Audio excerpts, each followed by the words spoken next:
सभी पत्रकार एवं छायाकार साथियों का बहुत बहुत आभार कि आप हमारी बात को पोस्ट करने के लिए आए। सभी को नमस्कार। मेरा नाम तुलसी ग्रेवाल है। मैं महम 24 सरोखाप पंचायत का प्रधान हूँ। और आपको मैं क्रम से बता दूं, उधर चौधरी इंद्रजीत कुंडू बैठे हैं, कुंडू खाप के प्रधान हैं। फिर डॉक्टर अजय बल्हारा जी हैं, संयोजक हैं बल्हारा खाप के। दयानंद देसवाल जी हैं, चौराम कुमार सोलंकी हैं, 360 पालम के प्रधान।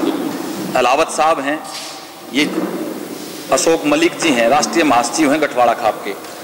ये प्रदीप हुड्डा जी हैं, लोक दल के प्रदेश के हरियाणा के अध्यक्ष। ये चंचल नांदल जी हैं, नांदल खाप से। आगे अलावत साहब हैं, ये प्रधान महासचिव हैं अलावत खाप के। संजय देसवाल जी हैं, देसवाल खाप के प्रधान। चौधरी देवराज नांदल जी हैं, नांदल खाप के राष्ट्रीय प्रवक्ता। राठी साहब हैं, जनरल सेक्रेटरी राठी खाप, वो हमारे साथी हैं, उनका मैं नाम नहीं जानता, माफ़ी चाहूँगा। साथियों, ये तो हुआ परिचय।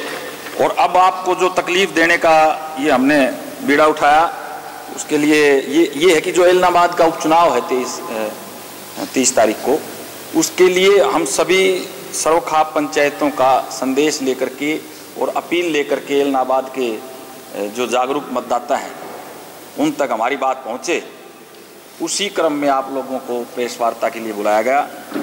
आपने देखा कि पिछले 10 महीने से पूरे देश में किसान आंदोलन चल रहा है। और जब जहाँ किसान आंदोलन चल रहा था, उसी दौरान बहुत से लोगों ने 26 जनवरी तक ये कहा कि राजनीतिक लोग हमारा समर्थन करें। तो एक व्यक्ति जो पूरे हिंदुस्तान भर से कोई आया, वो अभय सिंह चौटाला जी आए, जिसकी वजह से ये आज एलनाबाद का उपचुनाव हुआ। इस बीच में काफ़ी, उनके इस्तीफा देने के बीच में काफ़ी चीज़ें घटनाएं घटी। किस प्रकार से साधारण किसानों को लाठियों से, डंडों से पीटा गया, निर्ममता की गई, जातीय विद्वेष फैलाने की कोशिश की गई। कुल मिलाकर के किसानों को गाड़ियों से रौंदा भी गया और देश के गृह राज्य मंत्री के बेटे द्वारा ये करतूत की गई। तो हमारा भी एक फ़र्ज़ बना, क्योंकि हमने जब चौधरी अभय सिंह चौटाला ने ये इस्तीफ़ा दिया था, तो सरोखाप पंचायत ने महम 24 के ऐतिहासिक चबूतरे पे उनको किसान केसरी रत्न से सम्मानित किया था। और जब हमें लगा कि यहाँ पे एलनाबाद उपचुनाव में हमारे आने का भी कोई मकसद नहीं था, लेकिन हम रोज़ जिस प्रकार से यहाँ के साथियों से हमें पता चला किस प्रकार सरकार अपने संसाधनों से यहाँ के जो जागरूक मतदाता हैं उनको बरगलाने का काम करती हैं, चाहे उसमें दिग्विजय सिंह चौटाला हों, चाहे डॉक्टर अजय सिंह चौटाला हों, चाहे हलोपा के ये 2 कांडा बंधु हों, चाहे सरकार के जो अलग अलग मंत्रीगण हों। मंत्री रहते हुए उन्होंने जातीय विद्वेष फैलाने की कोशिश की और लोगों को मूलभूत जो मुद्दे थे उनसे भटका करके ये तड़ीपार है, ये फलाना है, इसमें अहंकार है, ये 2 बजे उठता है, ये 9 बजे सोता है, इस प्रकार के किसी प्रकार से लोग जो अपने जो मुख्य मुद्दे हैं उनको भूल करके इनकी बातों में आ जाएं। और हमें लगा कि सरकार अपने संसाधनों से और पैसे से किसी प्रकार से भ्रमित करने का प्रयास एलनाबाद की जनता को कर रही है। तो हमने ये बीड़ा उठाया कि आप लोगों के माध्यम से एलनाबाद के हर जागरूक साथी को हम अपना एक संदेश, अपनी एक अपील हाथ जोड़कर करने आए हैं कि साथियों, एलनाबाद का जो उपचुनाव है, अगर ये कोई चूक रहेगी, बात जीत और हार की नहीं है। अगर भारतीय जनता पार्टी, जजपा और हलोपा का ये जो गठबंधन है, जो स्वार्थ का गठबंधन है, अगर ये अपनी जमानत भी बचा गया तो कहीं ना कहीं ये जस्टिफाई करने लग जाएंगे देश में। ये कहेंगे जो कृषि कानून हैं वो हमने सही लागू किए थे, क्योंकि एलनाबाद की जनता ने उस उपचुनाव में अपनी इस बात की तस्दीक कर दी। तो हम तो आप लोगों के माध्यम से यही अपील करने आए हैं, कोई चूक ना रह जाए। पूरा देश एलनाबाद की तरफ देख रहा है। जब एलनाबाद का कोई परिणाम आएगा तो आप देखना, न केवल हरियाणा प्रदेश में, पूरे देश भर में नए बदलाव होंगे और नए बदलाव के साथ नए राजनीतिक समीकरण बनेंगे। और नए राजनीतिक समीकरण जहां बनेंगे तो हमारे को ये लगता है कि जितने भी दूसरे विपक्ष के लोग हैं जिनसे हमारी बात होती है, हमारे ये कृषि कानून रद्द किए जाएंगे, एमएसपी की गारंटी मिलेगी। और जो किसान पिछले 10 महीने से 800 शहादतें दे करके अपने बुजुर्ग, हमारे 90 साल के बुजुर्ग तक वहाँ बैठे हैं, 800 शहादतें दे करके वहाँ पे बेचारे दुखी हो रहे हैं, वो अपने घर को पूरे सम्मान के साथ लौटेंगे। इसी अपेक्षा के साथ मैं आप लोगों के माध्यम से एलनाबाद के उपचुनाव में चौधरी अभय सिंह चौटाला को वोट करें और भारतीय जनता पार्टी, जजपा और कांडा बंधुओं के जो कांड हैं उनको देखते हुए उनकी जमानत जब्त करवाने का काम करें। आपने देखा होगा किस प्रकार से हजारों की संख्या में पुलिस वालों के साथ लेकर के किस प्रकार से वहाँ पे दहशत फैलाने का, अपना डर और भय दिखाने का कोशिश कर रही है मौजूदा सरकार, जो संविधान की सारी धज्जियाँ उड़ाने लग रही है। तो अब तो जनता जनार्दन है, जनता ने फैसला करना है, 30 तारीख को ही फैसला करना है। तो आपके माध्यम से यही कहने हैं कि किसान के हितैषी हमारे भाई अभय सिंह चौटाला को वोट करें और कहीं ना कहीं कृषि कानूनों के जो इसने बनाया है कानून उसको मुंह तोड़ तमाचा लगाएं। आपकी खाप पंचायत ने इस विधानसभा क्षेत्र में गाँव में जाएगी? जी बिल्कुल जाएगी। क्या शेड्यूल रहेगा आपका? शेड्यूल हमने अभी संपर्क किया है यहाँ करके कल शाम को, तो उनसे हमने पूछा है कि जो बड़े गांव हैं उनमें हमारी जो आप कर सको, तो हम अपना फर्ज निभाने आए हैं, तो आज शाम तक वो हमारे को क्रम बता देंगे किस प्रकार से जाना है। आपके साथ खतरा लगता है अगर अभय सिंह चौटाला नहीं जीते? आंदोलन डिग्री बांट रखा है, दिल्ली जो आंदोलन चल रहा है वो कहीं डगमगा जाएगा? नहीं, खतरे की बात जीत और हार की तो है ही नहीं। ये तो इलाहाबाद के लोगों पर, आपके पत्रकार साथियों को, आपको सबको पता है जीत हार का।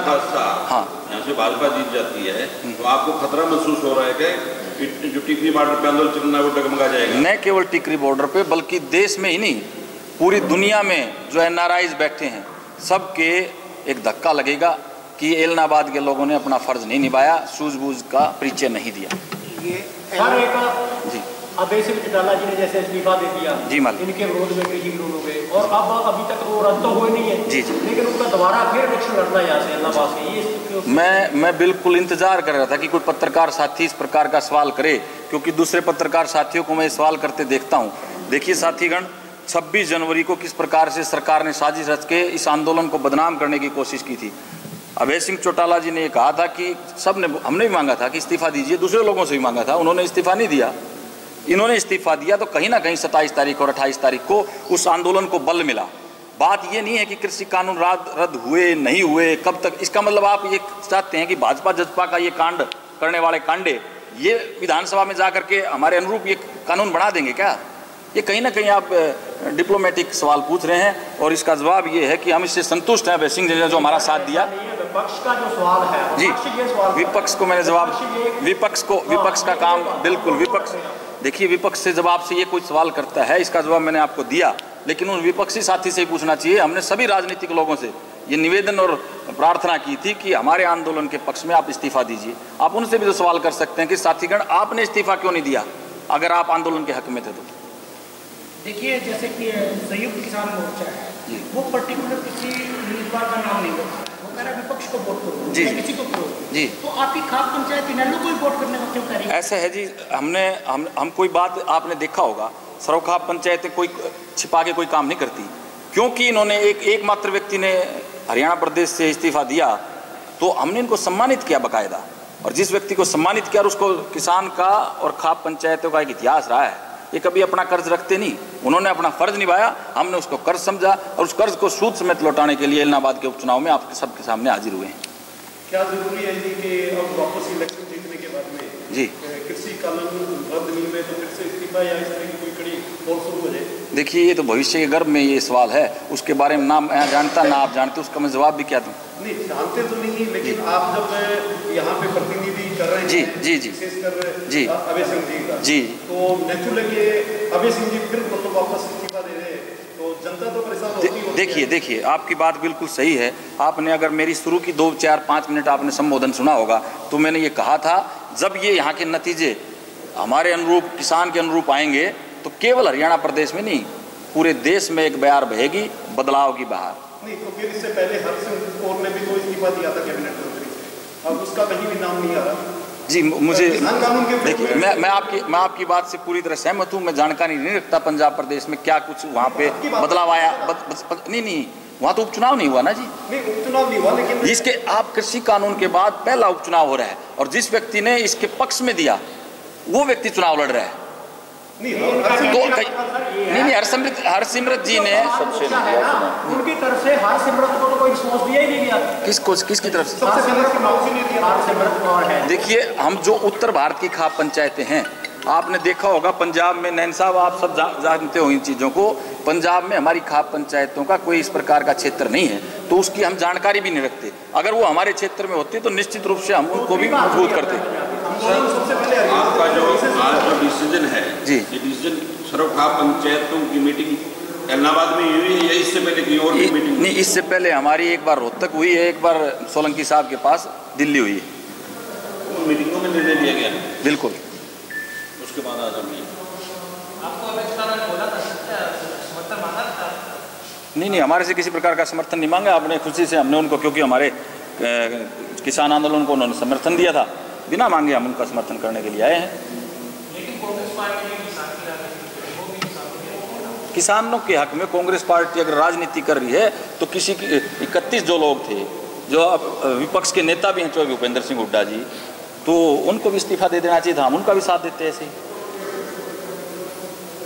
आज इतनी खाप पंचायतें तो ये फैसले आपके जी। और सामाजिक जो आंदोलनों में खाप पंचायतें, राजनीतिक आंदोलनों में मैं आप जी शायद क्या नाम है साहब आपका? मेरा नाम प्रदीप जी। मैं महम चौबीसी सरवखाप पंचायत का प्रधान हूँ और कंडेला खाप और महम चौबीसी सरवखाप पंचायत का राजनीतिक अपना एक पूरा इतिहास रहा है। जब राजनीतिक पार्टियों ने अपना किसी प्रकार से अपना फर्ज नहीं निभाया तो महम चौबीसी सरवखाप पंचायत ने अपने उम्मीदवार उतारे हैं और उनकी जीत निश्चित की है। कितनी खाप पंचायतें आज इकट्ठी हैं? 20 हैं। आपको नाम दे देंगे, ये सारे आपको प्रेस नोट सबका है। और साथियों से अगर आप सवाल करना चाहें। रजनीश जोरड़ जी हैं।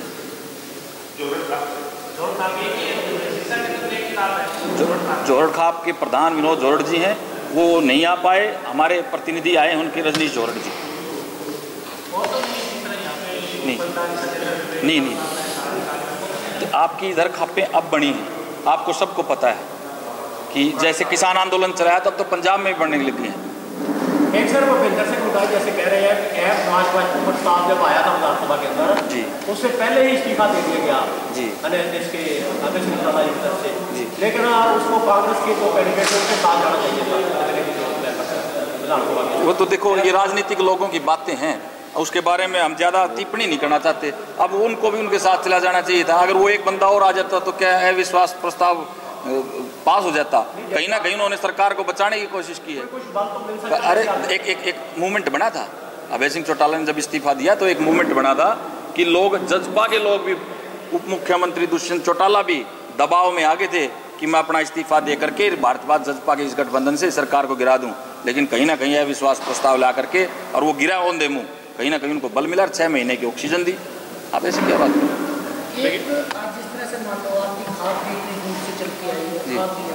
जी, क्या आपको कहीं कुछ खतरा महसूस हो रहा है वैसे?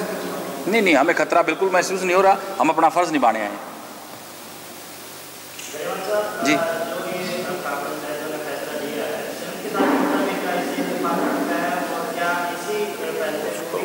उसका देखिए, संयुक्त किसान मोर्चा के प्रतिनिधि इस बारे में कोई टिप्पणी कर पाएंगे, मैं नहीं कर पाऊंगा। नहीं, मेरी कोई चर्चा नहीं।